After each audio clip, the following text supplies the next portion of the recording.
যারা যত জ্ঞানী হবে, বিশেষ করে আলেম, তাদের বড় সম্মান মর্যাদা রেখেছেন, বড় সম্মান মর্যাদা রেখেছেন। আপনি শিখতে শিখতে শিখতে শিখতে একদিন এমন হবেন যে যথেষ্ট জ্ঞান রাখেন। আর শিখা শুধু মাদ্রাসাই হয় না, মাদ্রাসার বাইরেও সারা জীবন শিখতে পারে, সারা জীবন ইসলাম শিখতে পারে। ইসলাম শেখার জন্য কোনো আয়ু নেই। আবু বকর সিদ্দিক রাদিয়াল্লাহু তাআলা আনহুর পিতা আবু কুহাফা যখন ইসলাম গ্রহণ করলেন, তখন দাড়ি চুল সবগুলি সাদা হয়ে গেছিল, সাদা হয়ে গেছিল। আর এত বৃদ্ধ, চলতে ঠিক করে পারেন না। আবু বকর কোন রকম বাপকে তো হেদায়েত করতে রাজি করলেন, চলো আব্বা চলো, রাসূলুল্লাহ সাল্লাল্লাহু আলাইহি ওয়াসাল্লামের খিদমতে গিয়ে তুমি সেখানে কলমা পড়বে। নবী করিম সাল্লাল্লাহু আলাইহি ওয়াসাল্লামের খিদমতে যখন আবু বকর রাদিয়াল্লাহু নিয়ে আসলেন তার পিতাকে আবু কুহাফাকে ইসলাম কবুল করার জন্য, তখন নবী সাল্লাল্লাহু আলাইহি ওয়াসাল্লাম বললেন, তোমার এই বৃদ্ধ বাপকে কেন নিয়ে আসলে, কষ্ট করে, কষ্ট কেন দিলে? ওকে বাড়িতেই থাকতে দিতে, আমাকে সংবাদটা দিতে, আমি গিয়ে তাকে বাড়িতে কলমা পড়িয়ে দিতাম, কেন কষ্ট দিলে তাকে? বলছেন আবু বকর যে ইয়া রাসূলুল্লাহ, হ্যাঁ ইয়া রাসূলুল্লাহ, আপনি কেন ওর কাছে যাবেন? ওকে আসতে হবে আপনার কাছে, তার গরজ রয়েছে এলেম শেখার, সুতরাং তাকে আসতে হবে আপনার কাছে। তার গরজ হচ্ছে জাহান্নাম থেকে বাঁচা, কালিমা পড়া, সুতরাং আপনার কাছে আসতে হবে। আপনি কেন তাকে তার বাড়িতে যাবেন শিখাইতে আর কলমা পড়াইতে? জি হ্যাঁ, এই জবাব দিচ্ছে আবু বকর সিদ্দিক রাদিয়াল্লাহু তাআলা আনহু। এখন যদি আপনাদেরকে বলি যে আপনার ঘরে ঘরে গিয়ে আপনার ইসলামের কথা বলতে হবে, আপনি আল্লাহর রাস্তায় ইসলাম সেন্টার আসেন, কখনো যাবেন না আপনি। অথচ আপনার বয়স 20 বছর, 25 বছর, 30 বছর, মাশাআল্লাহ, শরীরে এত শক্তি যে রাতের যে কোনো অংশ যদি বলা হয় যে 50টা রিয়ালের একজন লোক সৌদি এসছে গাড়ি নিয়ে, এখানে 50টা রিয়াল দিবে, ডাকছে, তা 2টার সময় চলে যাবেন আপনি। কিন্তু ইসলামিক সেন্টার 1 ঘন্টার জন্য যদি ডাকা হয় না, যাবেন না, আপনি যাবেন না, কারণ আপনার গরজ নেই। আবু বকর বলছেন আমার বাপের গরজ আছে, আমার বাপ আমার কাছে এসে শিখবে।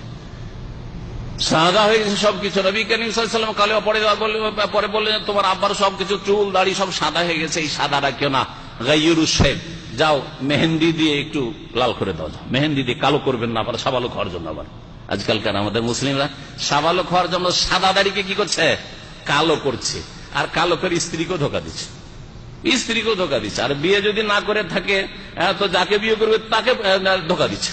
হ্যাঁ, দেখে তো মনে করছে যে এ তো সাবালক, আসলে তো সাবালক না, চুল দাড়ি পেয়ে গেছে, ধোকা দিচ্ছেন আপনি। মান গাশানা ফালাইছেন, নবী করিম সাল্লাল্লাহু আলাইহি ওয়াসাল্লাম বলছেন যে ব্যক্তি আমাদেরকে ধোকা দিবে, কোন মুসলিম ভাই বোনকে ধোকা দিবে, সে আমার উম্মতের লোক না। তা আপনি যদি আপনার স্ত্রীকে ধোকা দিতে চান, অথবা কোন পাত্রীকে আপনি প্রস্তাব দিতে গেছেন, ধোকা দিতে চান, মেয়ের বাবাকে ধোকা দিতে চান, তো নবীর উম্মত না, নবী সাল্লাল্লাহু আলাইহি ওয়াসাল্লাম বলছেন। তারপরে এটা নবী সাল্লাল্লাহু আলাইহি ওয়াসাল্লাম নিষেধ করেছেন এইভাবে কালো দিয়ে খেজাব দেওয়া। যাই হোক, বলছিলাম যে আল্লাহ পাক আলেমদের, যারা যত জ্ঞানী হইতে পারে, তাদের বড় মর্যাদা রেখেছেন। এমন অনেক স্কলার রয়েছে আজকাল যারা ইসলাম প্রচার করেছে, তারা কোনো মাদ্রাসায় পড়েন, কিন্তু তারা অনেক জ্ঞান ইসলাম সম্পর্কে অর্জন করতে পেরেছে। আহমদ দিদাত, এরা মাদ্রাসা পড়ার লোক না। জাকির নায়েকের ওস্তাদ হচ্ছে আহমদ দিদাত, সাউথ আফ্রিকার, আসল ভারতের, কিন্তু সাউথ আফ্রিকার তিনি ছিলেন। জাকির নায়েকের বাপ বললো যে আমার ছেলে তো এমবিবিএস হয়েছে, এমবিবিএস করে রাখবো না, যাও তুমি একটু ইসলাম শিখে আসো, ইসলামের দাওয়াত কেমন করে দিতে হয়, যাও আহমদ দিদাতের শিষ্যত্ব গ্রহণ করো, তার ছাত্র হও। চলে গেলেন আহমদ দিদাতের কাছে, কয়েক বছর থেকে আসলেন, আর নিয়মিত কন্টিনিউ কয়েক বছর থাকার পরে ওখান থেকে দায়ী প্রশিক্ষণ নিয়ে আর ইসলাম সম্পর্কে কম্পারেটিভ রিলিজিয়ন যেটাকে বলা হচ্ছে, তুলনামূলক ইসলাম আর অন্যান্য ধর্মের সাথে তুলনা করে আলোচনা করা, এটা আহমদ দিদাতের কাছ থেকে তিনি শিখে এসেছেন। তার মুখ্য ওস্তাদ, আসল ওস্তাদ হচ্ছেন আহমদ দিদাত, যিনি একজন বিখ্যাত দায়ী আন্তর্জাতিক, আর যার আপনি ইউটিউবে পাবেন। যেই যুগে ইউটিউবে কারো পাওয়া যায়, সেই যুগে আহমদ দিদাতের সেই তর্ক, সেই বাহসগুলি খ্রিস্টানদের সাথে, মুসলিমদের সাথে, সেগুলি পাওয়া যায়, নাস্তিকদের সাথে পাওয়া যায়। তো এইরকমই বড় বড় অনেক আলেম ওলামা পয়দা হয়েছে, মুহাদ্দিস পয়দা হয়েছে, যারা মাদ্রাসায় পড়েননি, হয় কিছু মসজিদে পড়েছেন, অথবা কোথাও লাইব্রেরিতে বসে বসে পড়াশোনা করেছেন, কিছু ওস্তাদের সাহায্য নিয়েছেন, আর লাইব্রেরিতে বসে বসে পড়াশোনা করেছেন। যেমন আল্লামা নাসিরুদ্দিন আলবানী রাহমাতুল্লাহ আলাইহি, লাইব্রেরির চাবি তার কাছে, লাইব্রেরিয়ান তিনি, আমিরুল মাকতাবা, লাইব্রেরিয়ান, রাত দিন কিতাবের মাঝখানে বসে থাকেন। আর এত প্রাচীন এবং এত গুরুত্বপূর্ণ লাইব্রেরি যে এমন এমন কিতাব তার লাইব্রেরিতে পাওয়া যেত দামেস্কে, যে সেই সব কিতাব পৃথিবীর কোথাও পাওয়া যায় না। মদিনা ইউনিভার্সিটি যখন খুলে, অনেকগুলি কিতাব পাণ্ডুলিপি সেখান থেকে ফটোকপি করে আনা হয়েছে। মদিনা ইউনিভার্সিটি তো ছিল না ওই সব কিতাব, যে কিতাবগুলো ওখানে ছিল। তো তিনি একটা পড়ার বেটার চান্স পেয়েছেন। সারাদিন সেই লাইব্রেরিতে বসে, তো এইভাবে তারা এত বড় আলেম হয়েছেন। অথচ যদি দেখেন মাদ্রাসার ডিগ্রি, কোন কলেজের ডিগ্রি, না ইসলামিক ইউনিভার্সিটির ডিগ্রি, কোন ডিগ্রি নেই তাদের কাছে, না মাস্টার্স আছে, না পিএইচডি আছে, না অনার্স আছে, কিছুই নেই, কিন্তু বড় আলেম তারা। তো ইলম শেখার জন্য কোনো খাস বয়স নেই যে আমরা তো মাদ্রাসায় পড়তে পারিনি আর কি শিখবো না, আপনার শিখা ফরজ, সুতরাং শিখবেন। সাহাবায়ে কেরামরা কেউ 40 বছর বয়সে, কেউ 50, কেউ 60, কেউ 70 গিয়ে ইসলাম গ্রহণ করেছে, সবাই ইসলাম শিখেছেন। ইসলাম শিখা ফরজ। প্রিয় নবী মুহাম্মদ রাসূলুল্লাহ সাল্লাল্লাহু আলাইহি ওয়াসাল্লাম বলেছেন, তিরমিজিতে হাদিস রয়েছে, হাদিসটি হাসান, তালাবুল ইলমে ফরিজাতুন আলা কুল্লি মুসলিম।